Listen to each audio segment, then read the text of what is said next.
예, 다음으로 넘어가도록 하겠습니다. 일단은 제가 그 OECD 보고서를 중심으로 질문을 만들었다고 그 말씀드렸는데 두 가지 OECD 보고서를 참고를 했습니다. 요거는 코로나19를 기준으로 해서 코로나19 이전에 나온 보고서 그리고 코로나19 이후에 나온 보고서 두 가지를 참고를 했고요. 코로나19 이전에 나온 보고서는 이겁니다.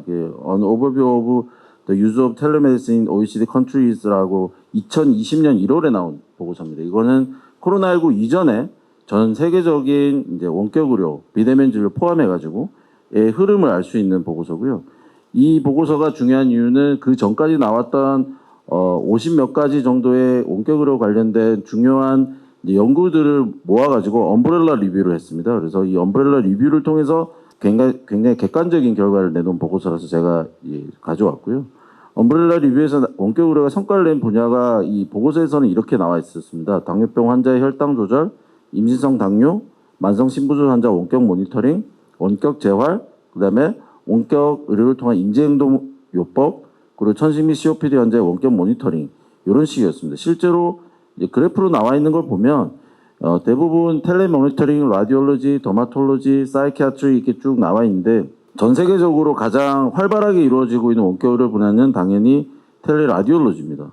우리나라도 사실 하고 있습니다. 이거 그냥 그 판독 외주 형식으로 하고 있고요.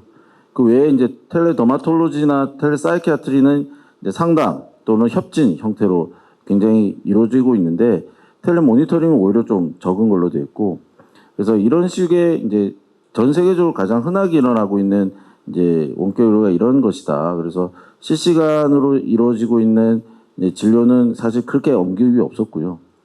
그래서 두 번째 질문은 이런 질문을 좀 드리고 싶었습니다. 그래서 엄브렐라 리뷰를 보면 원격 의료는 이제 원격 모니터링이나 특정 과에서의 상담 치료 등 특정 분야에서 대해서만 효과를 입증했다고 이제 얘기를 하고 있습니다. 그래서 이런 연구 결과에 대해서 어떤 의견을 가지고 있고, 그다음에 바람직한 이제 이런 것들을 토대로 했을 때 바람직한 비대면 진료 방식은 어떤 것이 있을 수 있을지를 의견이 있으신 분은 좀 주셨으면 좋겠습니다. 그리고 의견을 주실 때 가급적 한번 지금 나중에 난상 토론을 하겠지만 찬성하신 분 한 분 말씀하시면 또 반대쪽에서 한번 얘기해 주시고 이렇게 하면 좋겠습니다. 의견 있으신 분 주시면 되겠습니다. 제가 먼저 말씀드리겠습니다. 이거 우리 자꾸 OECD 통계를 인용을 해서 이게 어떻다 저게 어쩌다 하는 자료들을 많이 보는데 저도 처음에는 그게 맞는 줄 알았습니다. 그런데 계속 이런 문제에 관심을 갖다 보니까 그거는 의료 제도와 그 나라의 그 생명에 대한 또는 도덕 윤리에 대한 문화가 달라지기 때문에 그건 단순 비교해서는 안 된다고 판단을 합니다.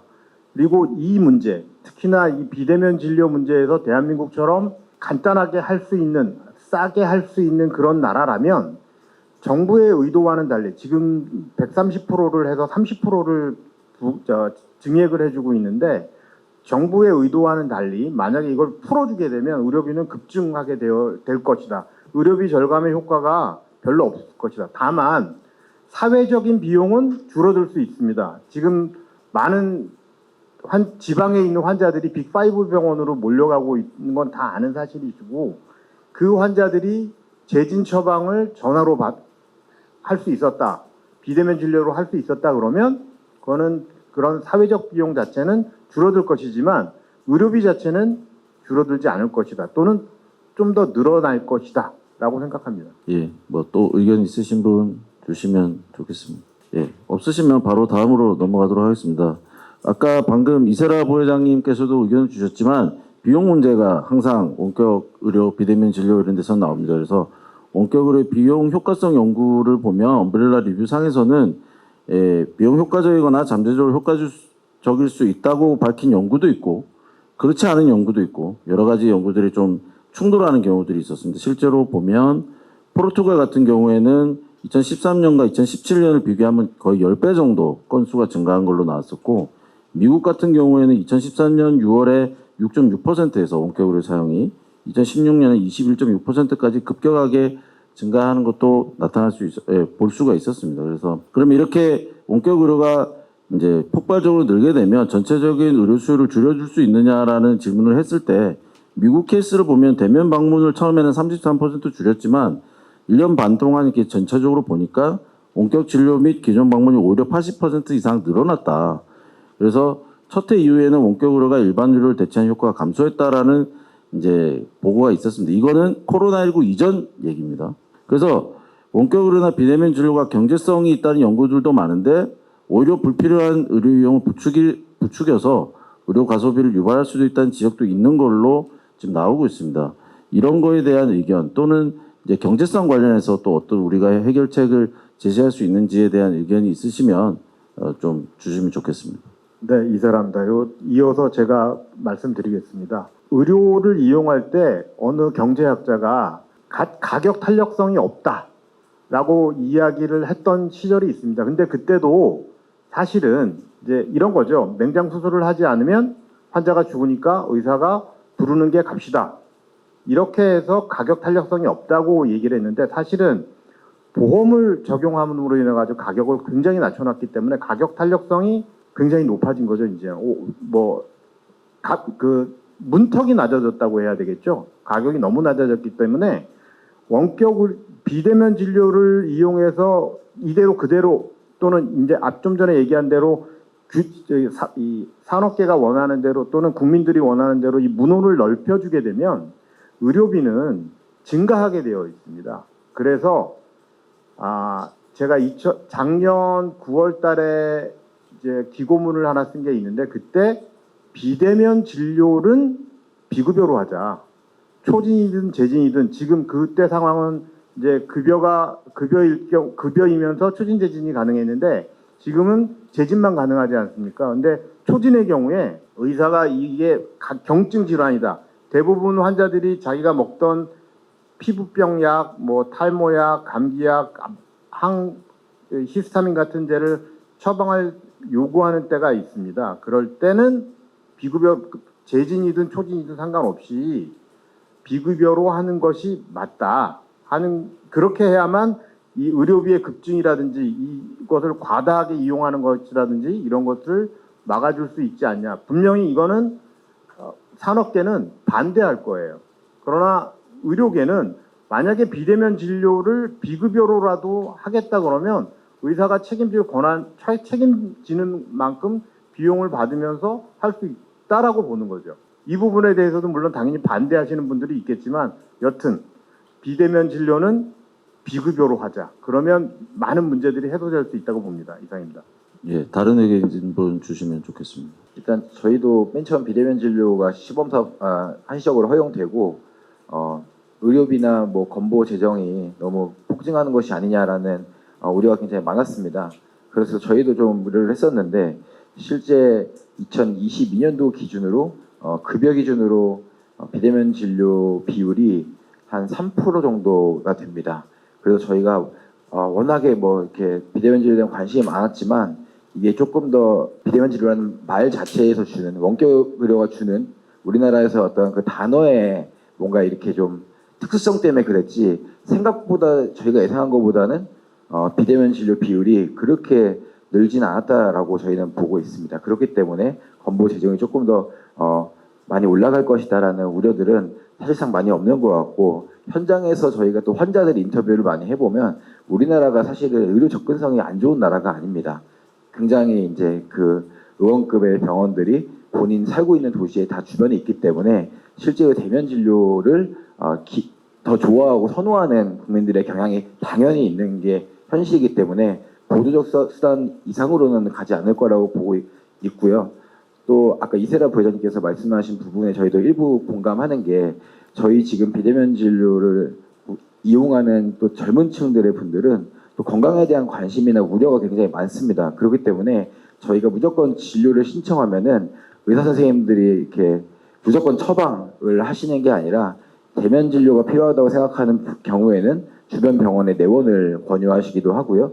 또 두 번째로는 환자들의 니즈는 약을 처방받기 위해서 진료를 보는 분들도 있겠지만 본인의 건강이 좀 염려돼서 좀 빠르게 물어보고자 저녁 시간에 물어보고자 하는 분들도 굉장히 많기 때문에 오히려 비급여로 한다고 하더라도 지금 국민들의 관점이 완전히 바뀌었기 때문에 본인 건강에 투자하는 비용에 대해서는 분명히 저희는 더 투자할 수 있다고 그런 환경이 주어졌다고 생각을 하고 있습니다. 예, 다음 의견 주십시오. 이세라 원장님 의견에 반만 동조하고요. 제가 생각하기에는 환자들이 원하는 게 있을 수도 있거든요. 내가 늘 가던 병원에 안 가고 싶을 때도 있습니다. 왜냐하면 자기의 익명성을 요구가 필요할 때, 그럴 때 비대면을 하게 되거든요. 그럼 그런 필요 충족을 해주기 위해서도 우리가 고민을 해봐야 되는 것 같습니다. 그리고 원격 진료나 이 비대면 진료를 원래 허용하지 않는 나라가, 대표적인 나라가 프랑스하고 독일이고요. 아예 원격 의료 진료 자체에 제한이 없는 나라가 미국하고 일본은 원래 없습니다. 그렇지만은 그 나라들에서도 원격 의료를 진료를 장려하는 이유는 고령화 사회가 됐기 때문에 비충족된 의료를 만족시키기 위해서 만들어서 그렇기 때문에 한 겁니다. 그래서 만약에 비급여로 한다면은 좋은 점도 있지만은 그 경제적 약자들은 어떻게 하는 겁니까? 그거에 대한 고려도 해야 될 건데, 제가 생각하는 거는 비대면 진료를 하게 됐을 때 처방을 안 하게 되고 상담만 하게 되는 경우도 있거든요. 거기에 대한 수가, 그걸 정부에서 만들어줘야만 적극적으로 할 수 있지. 우리나라 심정에 나는 말만 하고 처방전 안 받고 주사 안 받아서 약 돈 안 되겠다, 그런 환자들 많거든요. 거기에 대한 시간적인 손해나 그런 거에 대한 노력에 대한 것을 보상해주지 않으면, 어떤 그런 안전 장치가 없다면 어떻게 적극적으로 임할 수 있겠습니까? 그래서 제가 생각하기에는 진료와 상담을 구분해서 할 수 있게 해주시고, 상담료에 대한 것도 법으로 정해서 할 수 있게 해주셔야 될 것 같습니다. 네, 조병욱 의원님. 네, 저는 이 질문에서 답을 찾았는데요. 질문에 불필요한 의료 이용을 부추겨서 의료 과소비를 유발한다고 되어 있는데, 우리나라에서 불필요한 의료는 비급여로 정의되어 있습니다. 필요한 의료는 급여로 되어 있고 건강보험으로 되어 있거든요. 그럼 불필요한 의료가 늘어난다. 그러면 비급여로 해주면 자신이 돈을 내고 자신이 해결을 하겠죠. 여기엔 또 다른 한 면이 들어있는데, 제가 아까 화두나 중간에서 말씀드렸듯이 비대면 진료를 반대하는 이유 중에서는 안정성에 대한 문제가 있습니다. 비급여 진료가 되면 의사와 환자 간에 금전적으로 계약을 한 겁니다. 내가 이 의료를 제공을 하는 대신에 이 제공에 대한 대가를 환자가 지불을 하는 거죠. 어느 것도 가운데는 들어있지 않습니다. 건강보험이 보장을 해주는 게 아니라 의사와 환자 간의 계약에 의해서 성립하는 진료가 되는 거거든요. 그러면 거기에서는 비대면 진료로 인해서 문제가 발생하는 거에 대한 감수를 하겠다는 것을 의사가 환자에게 요구를 할 수도 있고, 환자에게 납득시켜야 될 의무도 의사한테는 있을 겁니다. 그렇다면 급여 진료가 아닌 비급여 진료는 그냥 경제적 행위에 의한 의료 행위이기 때문에, 저는 사실은 비대면 진료를 허용을 하기 위해서는 급여 진료를 전면 금지를 하고 비급여 진료로만 가능해야 된다고 생각을 합니다. 문제는 비급여 진료 또한 지금 건강보험공단에 지금 보고 및 공개가 되도록 돼 있죠. 이거에 대한 가치를 판단을 할 수 있는, 이 금액의 차이를 판단을 할 수 있는 근거가 사라졌습니다. 왜냐하면 내가 얼마의 비대면 진료를 보는지 모든 의원들이 다 공개가 돼버리거든요. 그러면 이 의사는 싸고 이 의사는 비싼데 이거에 대한 차이를 국민들이 이해를 할 것인가? 여기에 대해서는 좀 의문점이 나오는 상황이 생기는 거죠. 그리고 반대로 이게 생겼을 때 가운데 껴있는 이제 저희 플랫폼 회사들이 매우 호황이 올지 곤란해질지는 이제 또 그때 또 봐야 되는 문제가 생기지 않을까, 저는 그렇게 생각합니다. 예. 토론이 진행되면서 아마 이제 각자 서로 이제 질문을 하고 대답을 듣고 하는 시간을 가지기를 원하실 수도 있을 것 같습니다. 그래서 그런 문제는 좀 이따 난상 토론 때 얘기를 해주시고요. 다음은 빨리 질문을 진행하도록 하겠습니다. 방금까지는 경제성 관련 얘기를 했고요. 지금은 이제 이 전체 의료 서비스에서의 원격 의료 비중에 대한 얘기, 실질적으로 원격 의료 얼마나 포션을 차지하느냐인데, 아까 우리 장주효 회장님께서도 말씀하셨지만 우리나라에서 코로나 때도 한 3%였다라고 얘기하는데, 코로나 이전에 캐나다, 호주, 포르투갈 정도의 나라에서는 원격 진료가 대면 진료 비중이 한 0.1에서 0.2% 정도만을 차지했다고 합니다. 그리고 2016년도 자료를 보면 미국 메디케어에서 원격 의료가 차지하는 게 전체 예산 5,880억 달러 중에서 2,760만 달러, 그러니까 1%도 안 되는 0.1%도 안 되는 정도의 비중을 차지하고 있었다라는 얘기입니다. 그래서 관심이 높아지고 있음에도 불구하고 실질적으로 원격 의료가 이제 의료라는 이제 분야의 특수성 때문에 여전히 걸음마 단계가 아닌가라는 의문이 있는데요. 그래서 코로나19 이전 보고들을 보면 원격 의료가 실제 전체 진료 범위 중에 극히 일부분 수준에 머물렀던 걸로 보입니다. 이건 우리나라처럼 아직 이제 원격 의료나 비대면 진료가 허용되지 않은 나라가 아니라 허용이 된 나라에서도 이제 비중이 굉장히 낮았다고 보는데, 이런 걸 보았을 때 혹시나 원격 의료의 한계가 명확하고 원격 진료를 대체하는 것이 불가능한 거 아니냐라는 지적이 있습니다. 이에 대한 생각은 이제 비대면 진료를 찬성하는 쪽 이제에서 토론자분들께서 한번 의견을 주시면 좋겠습니다. 네, 저희 플랫폼 업체도 혹은 비대면 진료를 찬성하시는 연구자분들과 논의를 해봐도 아무도 비대면 진료가 대면 진료를 대체할 거라고 생각을 하진 않습니다.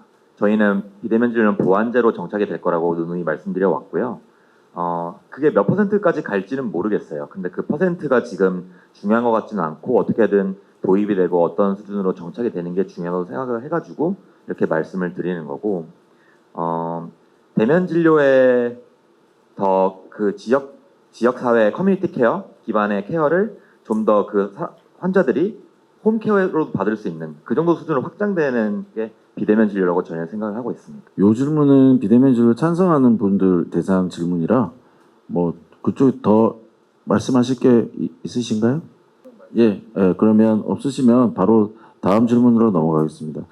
아까 방금까지 이제 OECD 보고서는 코로나19 이전에 나왔던 보고서였고, 이 지금 말씀드릴 보고서는 코로나19 이후에 나온 OECD 보고서입니다. 2023년 1월에 OECD가 새롭게 공개한 원격 의료 관련 보고서입니다. The COVID-19 Pandemic and Future of Telemedicine이라는 보고서가 나왔는데, 이 보고서의 내용은 좀 이전과는 약간 다릅니다. 그래서 이 보고서의 내용을 보면 팬데믹 기간 동안에 원격 진료 서비스를 이용한 환자 5명 중에 2명이 대면 서비스보다 훨씬 원격 진료 서비스를 선호했다. 하지만 이제 의사들은 좀 엇갈리는 견해를 보이는데요. 호주에서는 이제 외과 의사 중에 85%가 계속 원격 의료 서비스를 하겠다라고 얘기한 분도 있고, 캐나다에서는 25%, 노르웨이에서는 일반인들 중에서 진료 5번 중 1번은 원격으로 하겠다 이런 분도 있고, 영국에서는 이제 2,000명 일반인을 대상으로 조사했을 때 88%가 원격 진료 사용을 더 많이 유지를 해야 된다고 생각한다라는 이제 의사들 의견이 있었습니다. 반면에 스웨덴 같은 나라는 오히려 이제 원격 의료가 굉장히 필요할 것처럼 보이는 나라인데, 의사 10명 중에 4명은 더 많은 일을 하고 싶어 하지 않았다라는 보고도 있었습니다. 그래서 원격 진료가 대면 진료를 대체하거나 보완할 수 있는지, 또는 원격 의료 자체가 의료 시스템이 이득이 되는지는 낭비인지, 이런 거는 이제 불분명한 걸로 나오는데, 여러 가지 후속 의료를 줄이고 이제 약속을 놓칠 가능성을 낮춘다는 데는 이견이 없는 것 같습니다. 그래서 요거는 이제 비대면 진료를 반대하는 토론자분들 대상의 질문입니다. 코로나19 팬데믹 이후에 전 세계적으로 원격 의료나 비대면 진료가 확대가 됐고, 실제로 팬데믹 기간 동안에 비대면 진료를 통해서 대면 진료를 대체하는 효과가 있었다는 연구 결과도 많이 나오고 있습니다. 이에 대한 생각이 어떠신지 반대 토론자분들께서 말씀을 주셨으면 좋겠습니다. 당연히 비대면 진료가 대면 진료를 대체하는 효과가 있습니다. 있어야 맞고요. 왜냐하면 직접 간다는 불편함을 안 가고도 진료를 볼 수 있는 편익이 발생을 했고, 그거에 대한 결과가 문제가 생기는 게 그렇게 많지 않거든요. 그래서 그렇습니다. 그렇다고 해서 이걸 찬성을 해야 될까 해야 되는 문제는 좀 다르다고 생각합니다. 우리가 예를 들면 차를 타고 갈 때 지금 현재 안전벨트 법적으로 의무화돼서 다 메고 다니잖아요. 아무리 그 교통량이 많아도 사고 나서 내 머리가 깨져서 다치거나 중상을 입을 가능성은 별로 없거든요. 안전벨트 풀고 다녀도 사고 안 나면 안 다칩니다. 마찬가지로 비대면 진료를 아무리 풀어놔서 허용을 해서 진료 대체 효과를 냈다고 해서 안정성이 보장이 되느냐, 그건 아니라고 보거든요. 그럼에도 불구하고 안전벨트를 의무적으로 착용하게 하는 이유는 그 만에 하나 생길 수 있는 사고에 의해서 안타까운 생명을 잃는 것을 방지하기 위함이겠죠. 마찬가지로 의료도 비대면 진료를 통해서 불상사가 일어나는 길은 거의 극히 드물 겁니다. 극히 드물어요. 왜냐하면 그 전에 이 문제가 발생하기 전에 내가 이상을 깨닫고 대면 진료를 보러 환자는 병원을 달려갈 거기 때문에 그로 인한 문제가 발생했다라고 얘기하기는 좀 어려울 겁니다. 하지만 그럼에도 불구하고 비대면 진료를 반대를 해야 되는 이유는 그런 위험성을 줄이기 위해서, 안전함을 추구하기 위해서 대면 진료라는 불편함을 유지를 해야 된다는 것이죠. 안전은 불편함을 항상 수반합니다. 예, 또 의견 있으신? 예, 제가 예. 한마디 하겠습니다. 지금 여기 자료를 보면 각 나라별로 이게 좀 다르고 코로나 전과 이후가 다른데 당연히 코로나 때 움직이지 못하게 했으니까 이동을 중지하게 했으니까 코로나 때 올라가는 거고요. 이 작년 2022년 5월달에 서울시의사회 원격의료 연구회에서 그 서울시의사회 회원을 대상으로 원격의료에 대한 생각이 어떠냐, 허용하냐, 반대하냐라는 의견을 물었을 때 약 16%가 찬성한다라는 의견을 냈고요. 한 3개월 뒤에 9월 달인가 대한개원의협의회에서 소아과, 내과, 가정의학과 이 세 개 내과계를 했을 때도 약 10%가 원격의료는 할 수 있다, 해야 된다 이런 설문조사가 실제 나왔어요. 그리고 그런 전제하에 이제 우리 지금 코로나19에서 지금 데이터가 좀 서로 다르거든요. 의료정책연구소에서 나온 데이터로는 0.2% 정도를 비대면 진료를 했다라고 나오고요. 제가 이렇게 자료를 저도 개인적으로 찾아보니까 연간 우리나라의 처방 건수가 5억 건 정도 됩니다. 2019년에 5억 2천만 건이고요. 2021년에 4억 8천만 건입니다. 대략 통계를 내면 한 5억 건 정도 이루어지는데 그 5억 건 이루어지는 중에 비대면 진료가 얼마 이루어졌냐? 그래서 의료정책연구소에서 나온 자료에 의하면 비대면 진료가 한 7,700만 건 정도, 736만 건 정도 생겼어요. 그러니까 대략 한 0.7% 정도의 비대면 진료가 이루어졌다. 그럼에도 불구하고 그렇게 이 전면 허용했음에도 불구하고 그렇게 많이 사용하지 않았다. 그래서 비대면 진료가 대면 진료를 대체할 수 없다는 반증이 되기도 하고요. 의사들이 그렇게 허용했음에도 불구하고 비대면 진료로 돈벌이에 나서지 않았다. 물론 환자들도 마찬가지입니다. 그런 문제가 이 데이터 안에 잘 안 나타나고요. 또 하나, 대한민국 안에 전문의가 90%지 않습니까? 90%의 전문의 중에 외과계의 전문의들한테 물어보면 대부분 원격 진료, 비대면 진료 허용하자라고 얘기하고 실제 외과의사회의 임원들에게 질의를 하면 약 70%가 뭐가 문제야?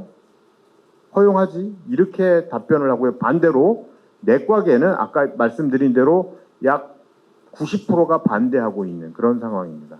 이세라 원장님 말씀하시는데 그게 이제 인간 심리인 것 같습니다. 저도 정형외과니까 전 대면 진료 뭐 안 와도 됩니다. 아픈 사람 오겠죠. 근데 지금 이 통계를 보면은 대부분 이 캐나다, 호주, 영국 이런 거는 영국계거든요. 대부분 다 의료보험 하는 데랍니다.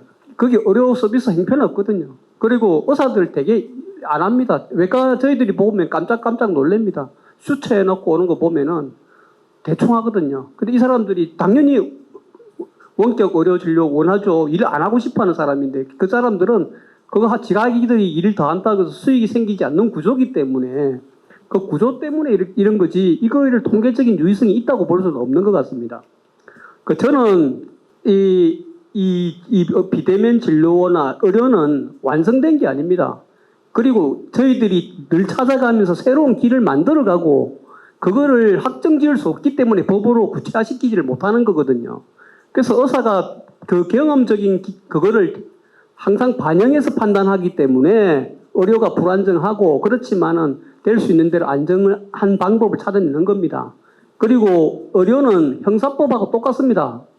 한 명의 범인을 잡기 위해서 수많은 무죄의 사람을 방면하더라도 환자의 생명을 구하는 일에는 아주 소심하고 아주 엄격한 잣대를 지어야 해야 되는 숙명을 갖고 있기 때문에 저희들은 쉽게 비대면 진료를 찬성할 수 없는 겁니다. 그리고 우리나라는 다른 어느 나라보다 의료 보험이 잘 되어 있고 의료의 접근성이 좋게 되어 있는 나라이기 때문에 그거에 대해서는 좀 더 숙고해 봐야 되고 시스템을 좀 더 다듬어야 되지 않을까 하는 생각이 먼저 듭니다.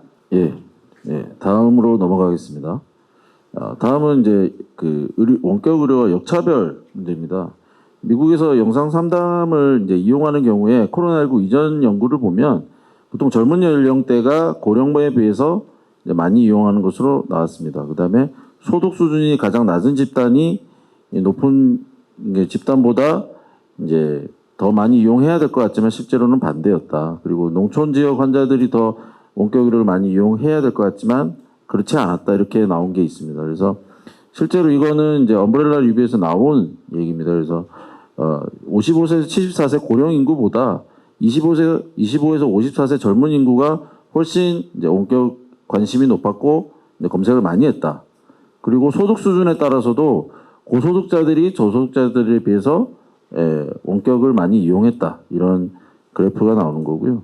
그다음 교육 수준에 따라서도 이제 교육을 많이 받은 군하고 적게 받은 군하고 비교했을 때 당연히 교육을 많이 받은 군이 원격으로 이용이 많았다. 건강정보 검색량이 훨씬 많았다. 이렇게 나옵니다. 그런데 이제 코로나19 이후 이제 자료들을 보면 캐나다에서는 이제 65세 이상 성인이 원격의료 사용률이 가장 높았다. 그러니까 고령에서 오히려 많았다라는 얘기죠. 영국에서는 74세 이상 환자가 오히려 28% 젊은 환자보다 더 많았다고 돼 있고요. 그다음에 미국 데이터에 따르면 젊은 환자 그룹이 더 많이 이용을 했지만 실제로 이제 코로나19 팬데믹이 진행이 되면서 2021년 4월부터 10월까지 원격으로 사용률은 아주 젊은 18에서 24세를 제외하고는 더 크게 늘지는 않았다. 이런 연구 보고서도 있습니다. 하지만 이 보고서에서도 역시 이제 농촌 지역 환자들은 원격 의료 서비스를 덜 이용했고 캐나다에서는 역시나 이제 고소득자들이 더 많이 이용한 걸로 나왔습니다. 근데 또 미국 자료를 보면 오히려 이제 저소득층에서 이제 코로나19 팬데믹 중에서 원격으로 사용을 더 많이 했다는 얘기도 있었습니다. 그래서 좀 약간 자료들이 좀 코로나19냐 아니냐에 따라서 좀 혼동되는데요. 국가별로 다르고. 그래서 원격 의료나 비대면 진료가 필요한 환자군이 오히려 인터넷이나 모바일 환경에 대한 적응력이 떨어져서 그러니까 고령, 저소득층, 농촌 지역 이런 분들이 이 적응력이 떨어져서 비대면 진료 접근성에서 역차별을 받고 있다는 연구 결과가 많습니다. 그런데 코로나19 팬데믹 기간 중에는 오히려 반대되는 연구도 많았습니다. 그래서 이런 접근성, 의료 역차별 이런 측면에 대해서 혹시나 의견이 있으신 분 주시면 좋겠습니다. 이게 흔히 말씀하시는 모바일 리터러시에 대한 내용인 것 같습니다. 실은 앱 서비스라는 걸 이용하는 분들이 대부분 뭐 20, 30대 여성분들이 제일 많으시다 보니까 도리어 의료 이용량이 높은 고령 환자들은 이제 비대면 진료를 이용하지 못하게 되는 거 아니냐에 대한 질문을 좀 이해를 했고요. 신병원 데이터와 플랫폼의 데이터가 조금 다른데요. 플랫폼으로 진료를 보신 분들의 그 젠더나 나이를 보면은 40대 여성이나 30대 여성이 제일 많기는 하세요. 근데 신병원 데이터로 보면은 그 60대 이상의 분들이 가장 많으시고요. 의료 이용량이 많으신 분들이고 모바일 리터러시에 확실히 그런 점에서 영향은 있습니다. 근데 저희는 이게 어떻게 더 확장을 시켜줄 수 있냐고 생각을 하고 있냐면은 그냥 제 옛날 이야기 한번 해보겠습니다. 저도 공중보건의사로 제가 시골에 있었는데 고혈압약을 받기 위해서 어떤 고령의 환자분들을 모시고 보건지소에 오기 위해서 서울에서 보호자분들이 오세요. 서울에서 보호자분들이 오시고 직접 이제 환자분들을 모시고 이제 보건지소에 방문을 해주시는 건데 실은 그게 저는 조금 사회적 비용의 낭비라고 생각을 하긴 했었습니다. 근데 이런 물리적 환경을 뛰어넘는 IT 기술을 통해서 3자 대면을 한다든지 하는 형식으로 그런 것들은 좀 더 모바일 리터러시가 떨어지는 분들을 도와드릴 수 있지 않을까 정도의 생각은 가지고 있습니다. 또 다른 의견 있으시면 주십시오. 말씀드리겠습니다. 비충족 의료를 충족시켜 주는 것이 중요하고 사회적인 간접 자산을 효율적으로 쓰는 것도 중요하기 때문에 결국은 다른 사람들의 시간을 세이브해 주기 위해서는 커뮤니티 케어가 그리고 환자를 많은 플랫폼을 이용할 수 있는 어떤 센터 같은 것들을 거점으로 만들어서 그 커뮤니티를 만드는 것도 하나의 방법이고 그 커뮤니티를 관리하는 데서 꼭 반드시 의료인들이 관여해야 되는 그런 종합적인 방법이 나와야 될 거라고 생각합니다. 저희도 좀 아까 의아하다고 말씀드렸지만 비대면 진료가 꼭 우리가 지금 상상하는 핸드폰으로 저희 같은 플랫폼을 이용해서 하는 것들이 그렇게 뭐 막대한 비율을 차지하지 않는 것 같습니다. 보건복지부 자료만 봐도 60세 이상이 한 40% 정도를 차지한 만큼 오히려 고령 인구에서 비대면 진료 발생이 좀 많이 나왔는데요.